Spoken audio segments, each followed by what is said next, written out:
If I had a magic pill that could take pain away, would you take it? No. How come? Because it makes you feel real. Makes you feel human? Yes. What if you could take a pill that just took pain away entirely? Oh, that would be awesome. Life is about feeling, and if you don't have any more feeling, you wouldn't want to take it. If something was hurting me, I'd want to know about it. I just learned to handle the pain. Welcome back to Strictly Dr. Drew. Tonight we've been tackling the complex topic of pain, working to understand the various types and different treatments. What we know is this: pain is an unpleasant experience or worse. But what if you had no pain at all? That's what 4-year-old Roberto Salazar's life is all about.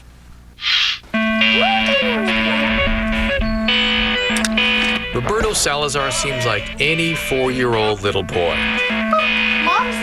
He likes laughing with Mom, playing with his older brothers, and making a splash at bath time.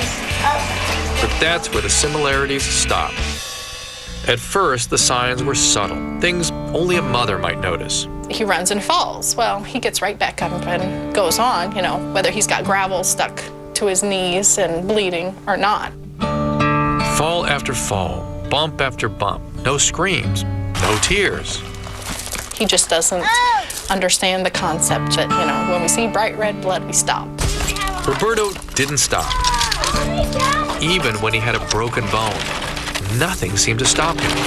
It makes no difference to him if he goes into the bathroom and turns on the hot water full blast or the cold water full blast. Roberto's mother, Susan, an emergency room nurse, started to notice something was wrong when he was 3 months old. He was constantly chewing on his hands, had his hands broken down, you know, bright red blood would just pour out of his mouth. And, you know, something isn't right. Inexplicably, Roberto began to pull out some of his teeth and even chewed off pieces of his tongue. It's heart-wrenching as a mother to watch your child destroying himself in front of your eyes, in front of the doctors, and no one being able to give you answers as to why. Why in heaven's name is this going on? How you doing? Her surge and Roberto's injuries led her from doctor to doctor, emergency room to emergency room. Finally, clues began to emerge. We realized that he was not reacting to pain, such as in immunizations or the injuries that occurred to his hands. Their suspicions led to tests. Tests led to a diagnosis. The news was not good. Roberto had something wrong deep in his genes. Something rare. He was missing the nerve fibers that determine sensation. The doctors called it congenital insensitivity to pain with anhidrosis, or CIPA. Roberto's mom knew it as something else, a disease that would test her like no other and force her to detect pain for a son who could not.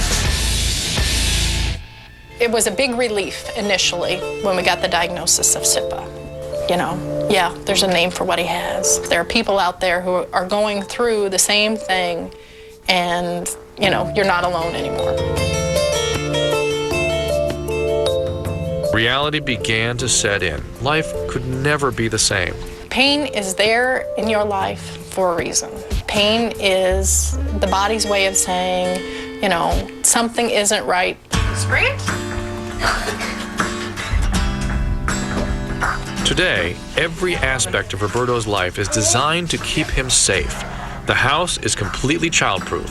All doors, electric outlets, the stove, everything on lockdown to keep him away from danger. He can play, but only under constant observation. And at the end of the day, Roberto's bath is not just a time to clean and have fun. It's a time for Susan to investigate. It's a head-to-toe check for Mom to see if there's anything she missed, any injury, any damage from head to toe that happened the day before. No bumps under there? Because there's no cure for CIPA, Susan worries about Roberto's future when she's not around to feel for him. Get your medicine? Many CIPA children never survive into adulthood. Since they can't feel pain, anything from a ruptured appendix to an untreated scrape can lead to infection and death. You want to do another one? Oh. How about a circle? What color? Blue. If you listen carefully, Roberto's language is not at the level of an average 4-year-old. A blue circle? A red circle? Doctors are not sure what causes CIPA and why most patients have developmental problems.